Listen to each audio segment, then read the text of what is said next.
No episódio de hoje da São Paulo Negra, conheceremos um pouco mais do patrimônio e da religiosidade da cultura africana. Eu estou aqui na Igreja Nossa Senhora da Boa Morte, localizada na região central de São Paulo. E daqui damos início a mais um programa. Eu sou a Tatiana Godoy e assim começa São Paulo Negra.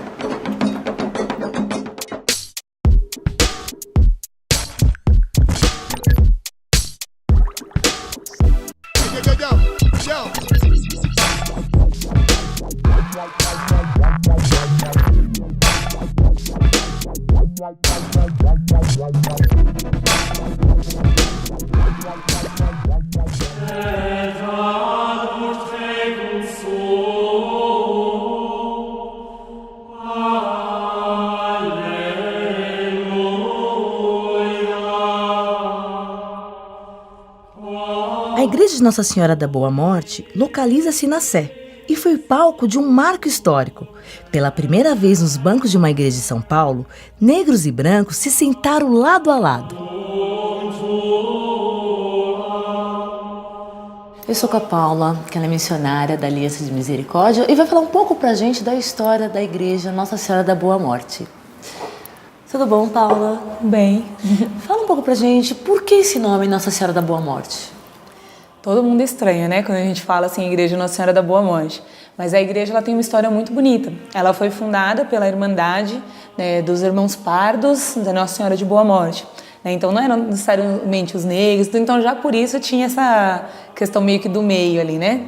Filhos às vezes de brancos e negros. E ela foi feita aqui, exatamente neste ponto aqui, onde nós estamos, na Rua do Carmo com a Tabatinguera, por conta do caminho para a Liberdade, ali onde hoje é o Largo da Liberdade, que era onde os negros eram enforcados. Então, os que eram condenados à morte vinham de barco, aqui pelo rio Tamanduateí, paravam aqui embaixo no rio, um pouquinho depois do porto, subiam aqui a Tabatinguera para serem enforcados no Largo da Liberdade. Então, eles fizeram justamente aqui para que essas pessoas, a igreja, né, para que eles pudessem ter um último paradeiro, assim, um último local para parar, fazer suas orações antes de encontrar a morte, né, ali no Largo da Liberdade. Antes de serem enforcados, né? Sim. Eles subiam, aí eles entravam na igreja para pedir uma boa morte à Nossa Senhora, né? Sim. Essa história na minha pesquisa.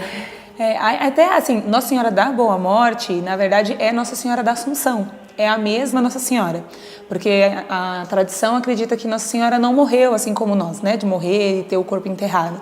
Então que ela, quando ela chegou o tempo dela aqui na Terra, ela teve o seu corpo e tudo assunto aos céus. Então ela subiu de corpo e alma para o céu, né? Então assim, foi a primeira a dizer assim, né, tipo que subiu. Então assim, a boa morte seria a ida para o céu. Não necessariamente morrer bem, né? Mas este poder ganhar a salvação, né? Chegar ao paraíso. E é verdade que foi a primeira igreja que negros e brancos puderam assistir uma missa juntos? Sim. Aqui, no começo, assim, era meio dividido, assim, né? Não é que eles, de cara, assim, celebravam todos juntos aqui embaixo, na parte, né? Os brancos ficavam na parte de cima e os negros embaixo. Mas foi a primeira igreja onde eles puderam estar dentro do mesmo local, assim. E depois, com um tempo, tipo, desceram e aí começaram a participar juntos ali do culto, né? Então, foi uma primeira, né, assim. E os frequentadores da igreja, eles são afrodescendentes ou é um público eclético? Então, a igreja ela passou por uma reforma alguns anos atrás. Esse ano completou 5 anos de reinauguração dela. E aí, depois da reforma, ela foi entregue para a comunidade da qual eu faço parte, né, que chama Aliança de Misericórdia. E a gente começou a manter a igreja 24 horas aberta. Então, ela fica aberta dia e noite para quem quiser vir fazer suas orações, né? Então, hoje, ela é aberta para todos, né? Não somente assim, né, para um público específico. Então, os frequentadores são muito ecléticos, né? Então, ela fica com a Eucaristia exposta, sim, 24 horas por dia para oração. E muita gente, por incrível que pareça, a madrugada aqui, bomba de gente rezando. Muito legal. 24 horas por dia, 7 dias na semana, 7 dias pode na entrar semana. na igreja e Sim. fazer sua oração. Aberto.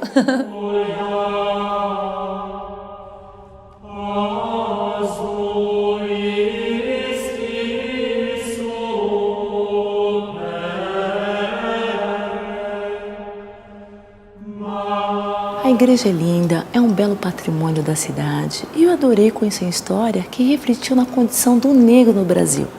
Agora eu vou para a zona oeste da cidade conhecer o Centro Cultural do Candomblé, que também é referência da religiosidade da cultura afro-brasileira.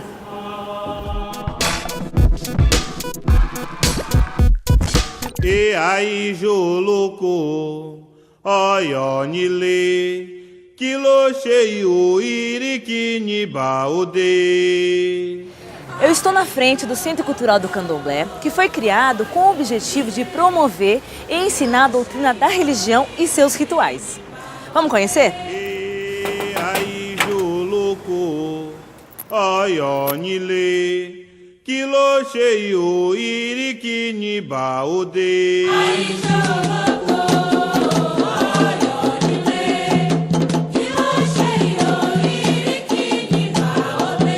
O babalorixá da casa é o Pai Toninho de Xangô. Ele tem uma atuação bem ativa na valorização e na inclusão da cultura negra na comunidade. E promove mensalmente uma festa aberta ao público para quem tem interesse de conhecer e saber mais sobre o candomblé.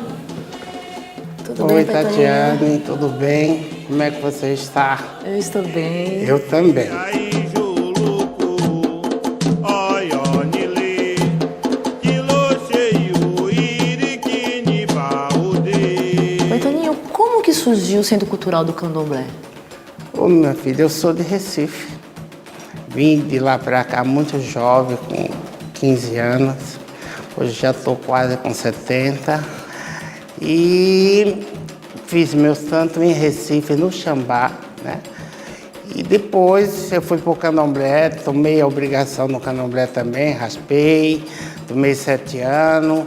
E sempre eu tive um catiço chamado Exu Veludo e outro catiço chamado Teu Pedra Preta. Então eu já dava consulta com essas entidades, ela já fazia os seus milagres e já tinha seguidores em volta de mim.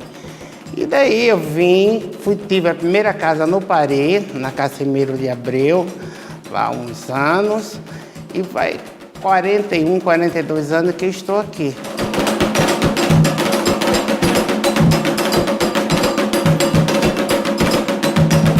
E o que o centro oferece para os seus frequentadores?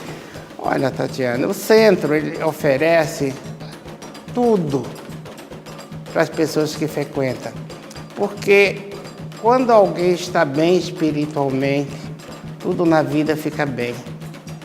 Então, é uma casa que está sempre aberta para qualquer pessoa, sem distinção de cor, de raça, de condição financeira. A gente abre a porta, se precisa de uma palavra, a gente dá. Se precisa de um banho de folha, um acalento, dentro da espiritualidade a gente dá, acende uma vela, faz um ebó, faz alguma coisa, está aqui sempre para ajudar. E às vezes as pessoas chegam tão tristezinho, tão para baixo e saem daqui muito bem. Alô Deus, alô Deus.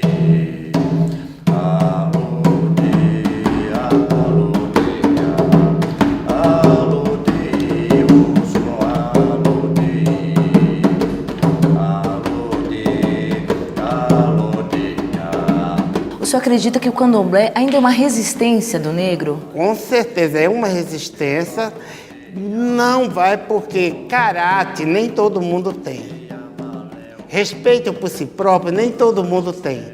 Mas graças a Deus e ao Orixá, que ainda existem pessoas com caráter, com respeito e com amor à nossa religião, que nada vai fazer ela se afastar.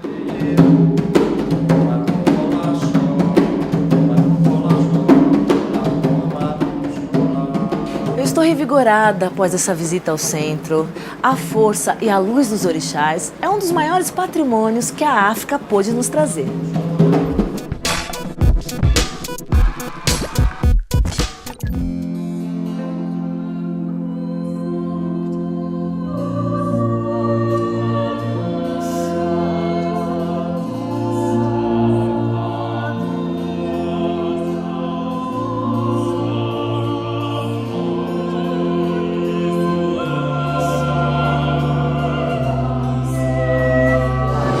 Eu estou na igreja Nossa Senhora do Rosário dos Homens Pretos Eu vou bater um papo agora com a Vanilda, que é irmã da igreja e foi minha professora de catecismo na época do Padre Batista.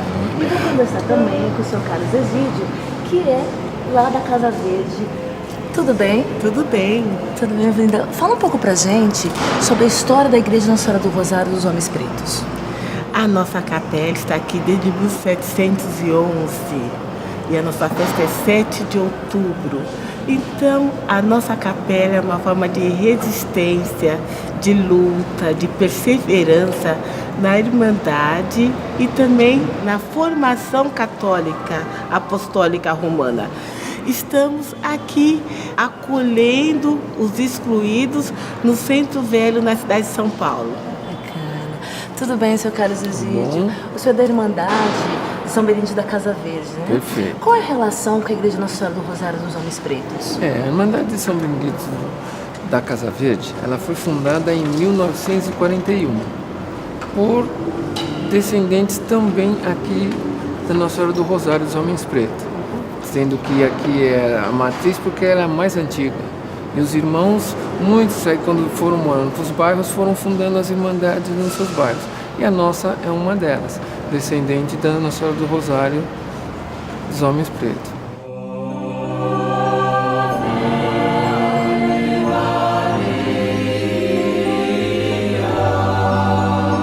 Seu Carlos, a Irmandade lá da Casa Verde, na opinião do senhor, qual é a resistência do negro ainda de frequentar a igreja? A palavra da resistência é a fé. Então você com fé, você continua fazendo os mesmos segmentos católicos. Fé em Jesus Cristo e, no nosso caso, nosso intercessor, São Benedito, Nossa Senhora do Rosário. Então, como nós temos fé nestes santos, a gente continua frequentando a igreja, que nos dá aquele conforto e a sequência da vida. E nos dias de hoje, os frequentadores da igreja, eles são mais afrodescendentes ou hoje o público é eclético? Não, já está bem eclética. Já está bem eclética. Estamos acolhendo os diferentes, de várias etnias, apesar que os formadores, 80%, ainda são afrodescendentes.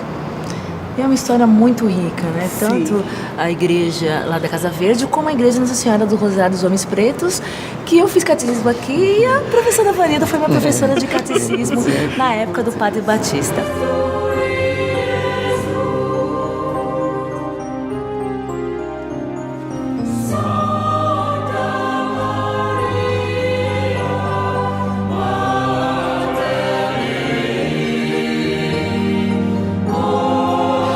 Além da igreja Nossa Senhora da Boa Morte e da igreja Nossa Senhora do Rosário dos Homens Pretos, outras construções fazem parte da religiosidade, do patrimônio e da história do negro. Outras construções que se referem à história do negro em São Paulo são o Cemitério da Consolação, a igreja Nossa Senhora da Quiropita, a igreja Santa Cruz dos Enforcados e o Lago São Francisco. Vale a pena pesquisar essa história tão rica.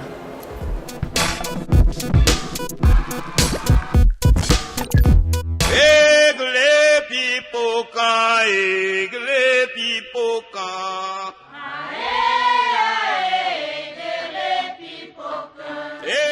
Eu estou aqui na Xaileuba, que é o primeiro terreiro tombado pelo Condefate, no estado de São Paulo. Eu vou conversar com a Paula, que é sucessora da mãe Silva de Oxalá. Tudo bom, Paula?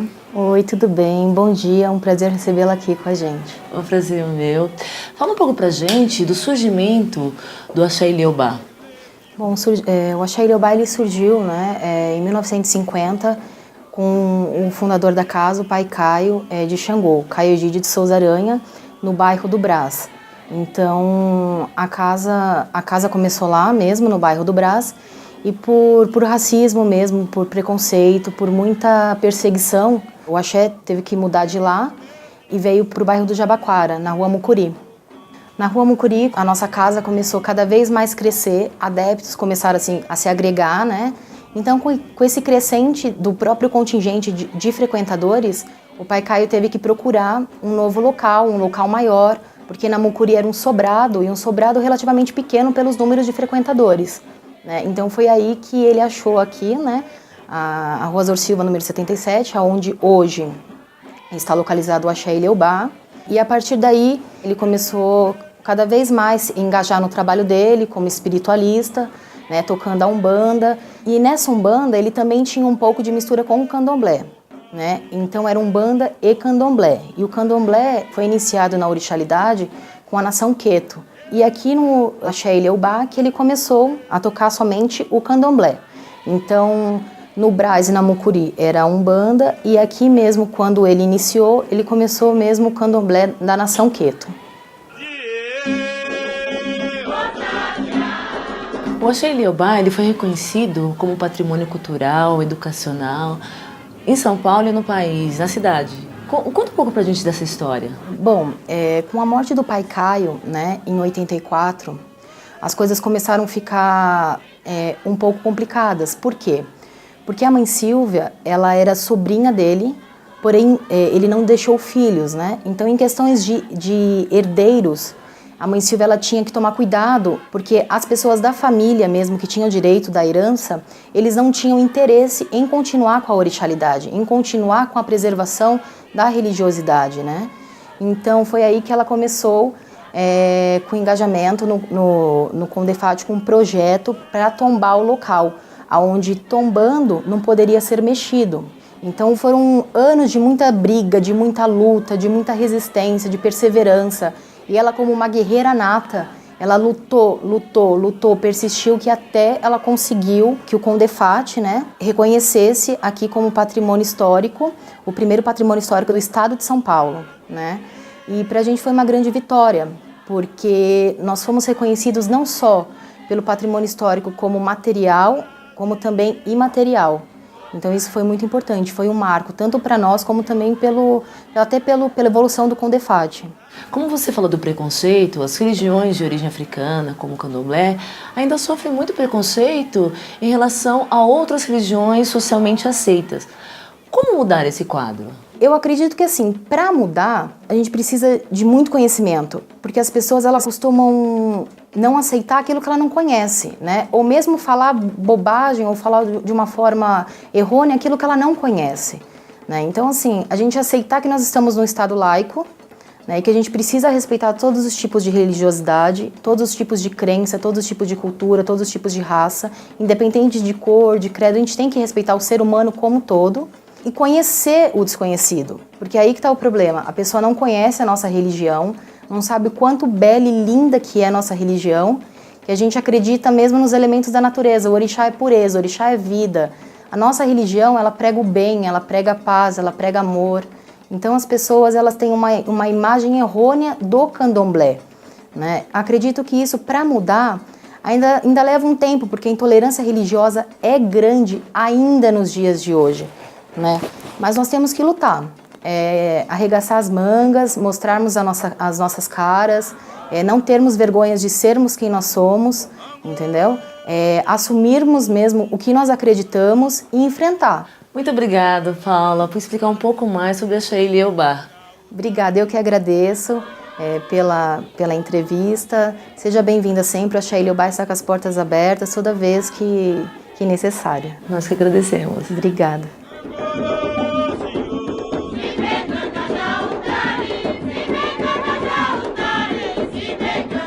Foi muito bom estar aqui no Axé Ilhéubá. O patrimônio africano com certeza está bem assegurado aqui. Uma energia muito boa. Axé.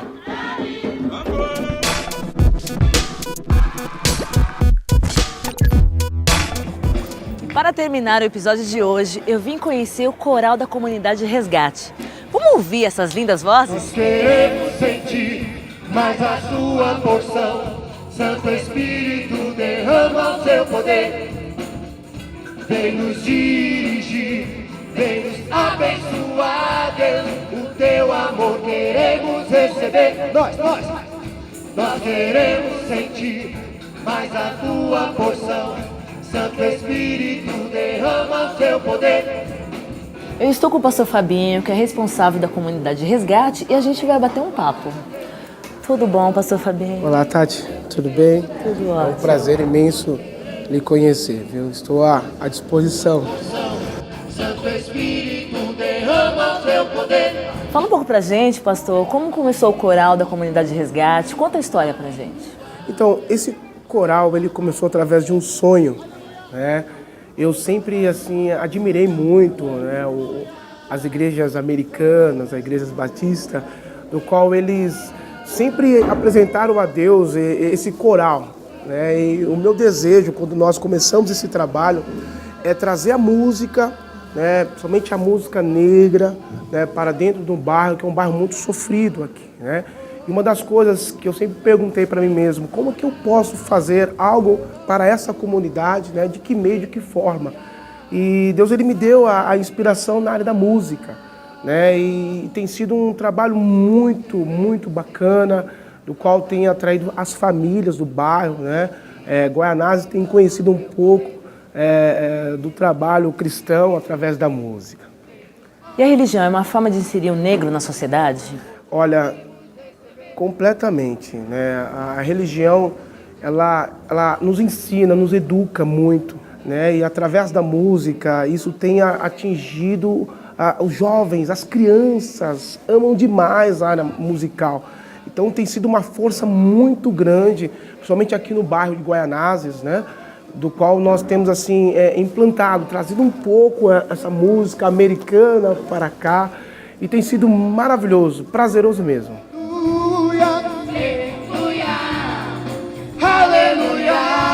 A música gospel de origem negra, que deu origem a outros ritmos como o blues, o jazz, e como o coral da comunidade Resgate fala dessa história da música de origem negra. Olha, tem um hino que assim que eu ouvia muito mesmo, que diz assim, em blues, né? O blues aqui é muito forte, né? O blues de origem negra, né? É uma música que marca, uma música que bate os nossos corações, assim.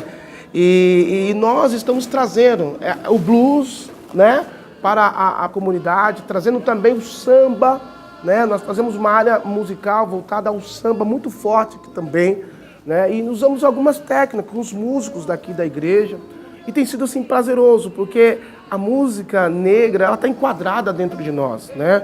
Então nós usamos até um pouco da timbalada, envolvemos um pouco de tudo na área musical, e a gente aqui, quando nós estamos inspirados, a gente entra assim em transe, né? Então a música em si ela ajuda, né?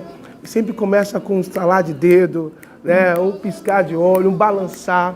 Tem um hino que nós vamos ensaiar ele que fala assim, Deus enviou, nós cantamos ele em blues, né?